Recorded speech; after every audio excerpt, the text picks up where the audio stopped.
Very good morning dear students. आज हम आपकी साइंस का फर्स्ट चैप्टर कंटिन्यू करने जा रहे हैं जिसका नाम था क्रॉप प्रोडक्शन एंड मैनेजमेंट। इस चैप्टर में लास्ट डे हमने थोड़ी बहुत चीज़ें जान ली हुई थी, जैसे हिस्ट्री ऑफ द एग्रीकल्चर की खेती बाड़ी की शुरुआत कैसे हुई। ठीक है, आफ्टर दैट हम लोगों ने ये जाना कि एग्रीकल्चर होता क्या है, क्रॉप क्या होती है। इसके बाद टाइप्स ऑफ क्रॉप की बात की थी हम लोगों ने, जैसे रबी हो गया, खरीफ हो गया, किस सीजन में कौन सी फसल बोई जाती है, जायद हो गया।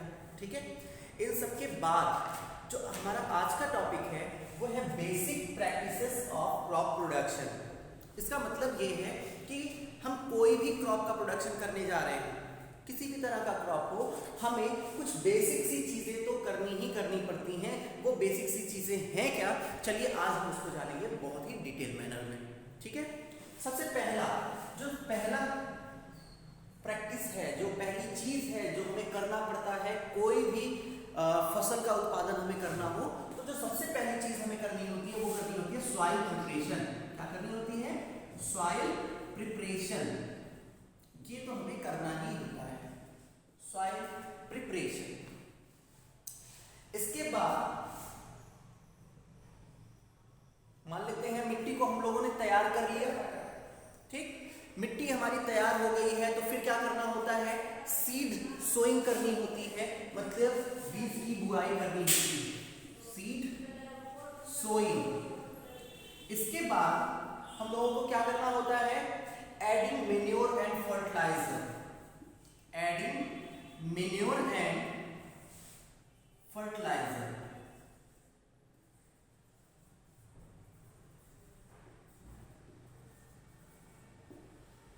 After that production from irrigation करना होता है। फिर प्रोटेक्शन फ्रॉम बीड्स,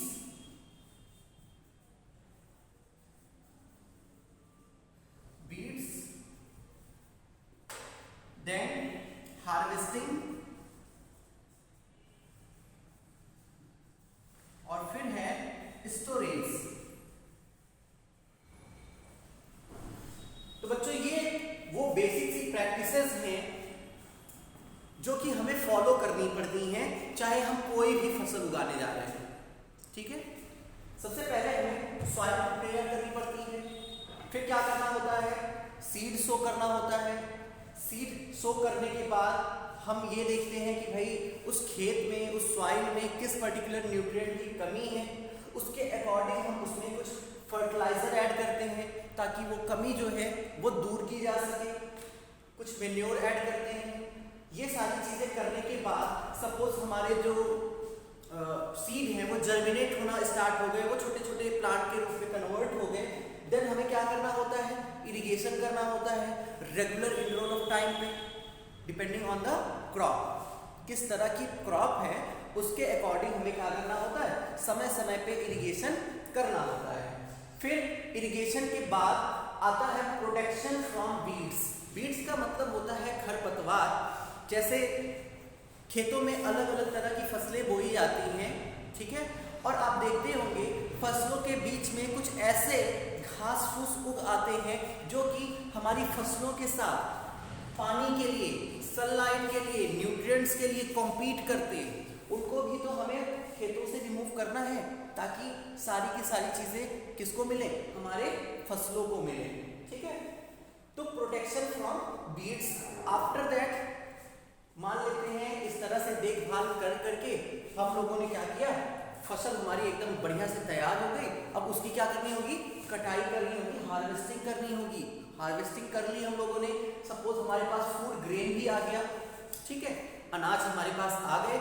अब उस अनाज को प्रॉपरली स्टोर भी तो करना पड़ेगा, है ना? तो हार्वेस्टिंग के बाद स्टोरेज। तो ये जो बेसिक सी प्रैक्टिसेस हैं ये तो हमें फॉलो करनी ही करनी है चाहे वो कोई सी भी फसल का उत्पादन हम करने जा रहे हैं।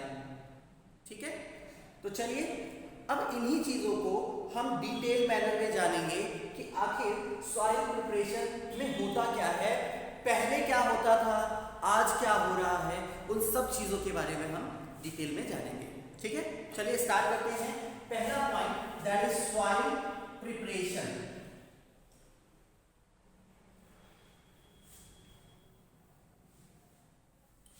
अगर सॉइल प्रिपरेशन की बात करें बच्चों, तो सॉइल को प्रिपेयर करने की जरूरत ही क्यों पड़ी, है ना?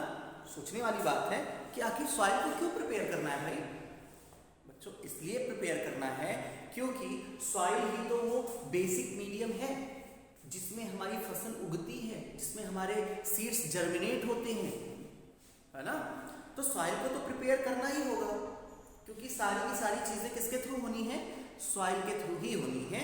तो उसको हमें बहुत अच्छे से प्रिपेयर करना होगा। कैसे करते हैं भाई सॉइल को प्रिपेयर? मान लेते हैं कोई नॉर्मल सी जमीन है ना? कोई नॉर्मल सी जमीन है, वो टाइट रहती है इनिशियली क्या होती है? टाइट रहती है।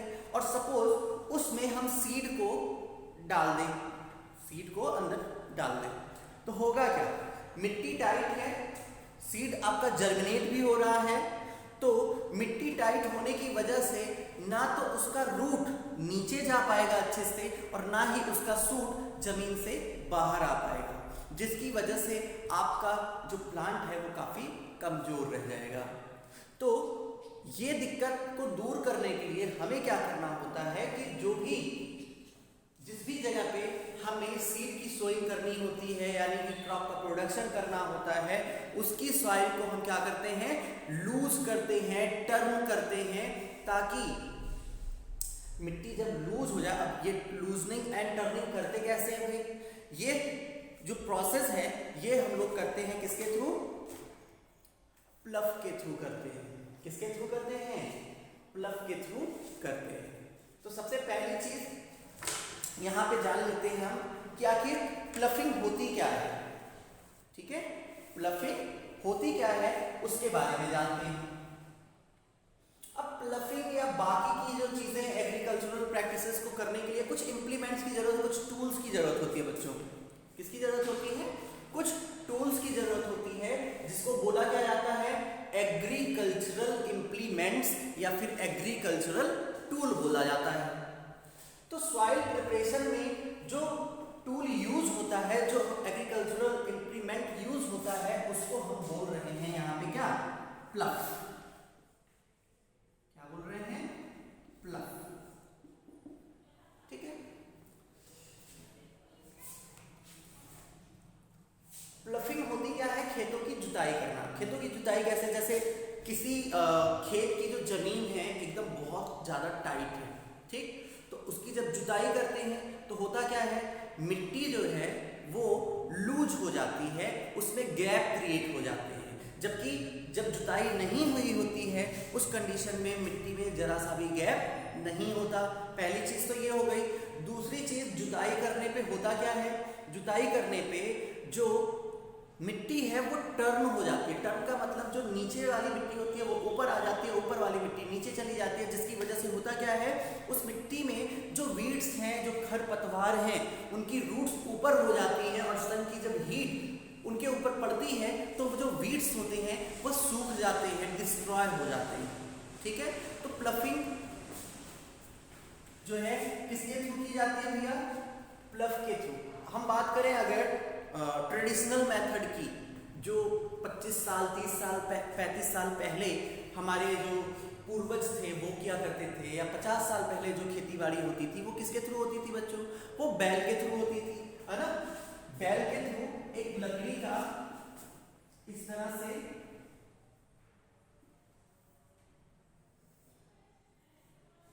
टूल होता था, यहां पे लोहा लगा होता था और यहां पे क्या लगा होता था? एक हैंडल। क्या लगा होता था? एक हैंडल लगा होता था इस तरह से। ठीक, इसको बोलते थे हम क्या? प्लफ सॉफ्ट। क्या बोलते थे? प्लफ सॉफ्ट। इसको बोलते थे हैंडल, इसको बोलते हैं प्लफ सेयर। क्या बोलते हैं? प्लफ सेयर। ये लोहे का आयरन पीस होता है, ट्रायंगुलर शेप में होता है, जिसको हम लोग हिंदी में बोलते हैं फार। क्या बोलते हैं? फार। ये लकड़ी का हल है जो कि बैलों के थ्रू खींचा जाता था। किसान इसके थ्रू खेतों की जुताई करते थे। जो भी सॉइल को लूज करना हुआ, टर्न करना हुआ, ये सारा प्रोसेस इसके थ्रू होता था। ठीक है, इसके बाद एक और एग्रीकल्चरल इंप्लीमेंट है जिसको हम बोलते क्या है, हो, HOE, हो। ये एक ऐसा एग्रीकल्चरल टूल है जिसके थ्रू हम लोग क्या करते हैं, खेतों में जो वीड्स होते हैं, जो खरपतवार होते हैं, उनको रिमूव करते हैं। मतलब जैसे हल को चलाते हैं ना खेतों में, ठीक वैसे ही हो को भी खेतों में चलाते हैं। किसका यूज करके, बैल का यूज करके। ठीक, होता क्या है इसमें, जितने भी आपके खेतों में खरपतवार हैं सारे के सारे इस हो में जाते हैं फंस, और थोड़ी थोड़ी देर के बाद हम लोग क्या करते हैं, उन खरपतवार को जो कि यहाँ पे फंसे हुए होते हैं उनको खेतों से रिमूव कर देते हैं। ठीक, तो ये आपका दूसरा एग्रीकल्चरल टूल है जिसको हम बोल रहे हैं हो। इसके बाद बात करेंगे हम तीसरे एग्रीकल्चरल इंप्लीमेंट की जो कि सॉइल प्रिपरेशन में यूज हो रहा है, जिसका नाम है लेवलर। लेवलर कैसा होता है भैया, वुडन प्लैंक होता है, लकड़ी का प्लैंक होता है बेटा, जिसको हम लोग हिंदी में बोलते हैं हेंगा। क्या बोलते हैं, हेंगा। ठीक, अब मान लेते हैं प्लफिंग कर दी गई, खेतों की जुताई कर दी गई, लेकिन जुताई करने के बाद भी आपने देखा होगा कि वहां पे बड़े बड़े लंप होते हैं मिट्टी के, कुछ बड़े बड़े टुकड़े होते हैं जो कि लूज नहीं हुए होते। तो उनको इस लेवलर के थ्रू क्या किया जाता है, ब्रेक किया जाता है, ताकि जो सॉइल है वो लूज हो जाए, वो जो लंप है वो ब्रेक हो जाए। ठीक है, तो ये काम है लेवलर का। लेवलर का एक काम तो ये है कि उन लंप को ब्रेक करना, दूसरा काम ये है कि आपकी जो फील्ड है, आपका जो खेत है, उसको पूरा लेवल में कर देना ताकि सिंचाई के दौरान कोई दिक्कत ना हो। ठीक है, अब ये तो बेसिक सी चीजें थी जो कि ट्रेडिशनली यूज हो रही थी, पुराने समय में यूज हो रही थी। ठीक है, धीरे धीरे टाइम बीतता गया, साइंस हमारी एडवांस होती गई, साइंस ने काफी तरक्की की, तो बैल की जगह ले ली किसने, ट्रैक्टर ने, और इस हल की जगह किसने ले ली, कल्टीवेटर ने, रोटावेटर ने, हैरो ने, इन सब चीजों ने इन सब की जगह ले ली। क्यों, क्योंकि इसके थ्रू जब खेतों की जुताई करते थे तो काफी टाइम लगता था। क्यों, क्योंकि यहाँ पे सिर्फ एक हल है। ठीक है, तो किसान बेचारा थोड़े से फील्ड को, अगर जुताई थोड़े से फील्ड की करनी होती थी, उसको 2 घंटे 3 घंटे 4 घंटे समय लग जाता था, काफी थक जाता था वो भी, और उसके जो बैल थे वो भी। अब आ गया क्या, ट्रैक्टर। ट्रैक्टर में 8 से 10, 10 से 12 हल होते हैं। पता है कल्टीवेटर में क्या होता है, 10 से 12 हल होते हैं। एक बार में लगभग 5 से 6 फीट तक वो इतनी ब्रीथ में जुताई करता है। कौन, कल्टीवेटर। किसकी हेल्प से, ट्रैक्टर की हेल्प से। तो देखने पे ही पता चल रहा होगा, या सोचने पे ही पता चल रहा होगा कि ये एक बार में एक लाइन बना रहा है, जबकि कल्टीवेटर क्या कर रहा है, एक बार में 10 लाइन बना रहा है। इसका मतलब उसकी इफिशियंसी क्या है, इससे 10 गुना ज्यादा है। ठीक है, पहली चीज। लेकिन जानवर और आदमी ये स्लोली चल रहे हैं, ट्रैक्टर तो मशीन है, वो तेज भी चल सकता है, तो 10 गुना तो ये इफिशियंसी हुई। इसके अलावा अगर उसके पावर की बात करें तो इफिशियंसी काफी बढ़ जाती है। ठीक है, तो ट्रैक्टर की इफिशियंसी इससे बहुत ज्यादा है, जिसकी वजह से वो बहुत कम टाइम में बहुत ज्यादा फील्ड की जुताई कर देता है। ठीक, इस वजह से ये जो मेथड था ये आजकल ट्रेंड से बाहर हो चुका है। चल कौन रहा है, कल्टीवेटर।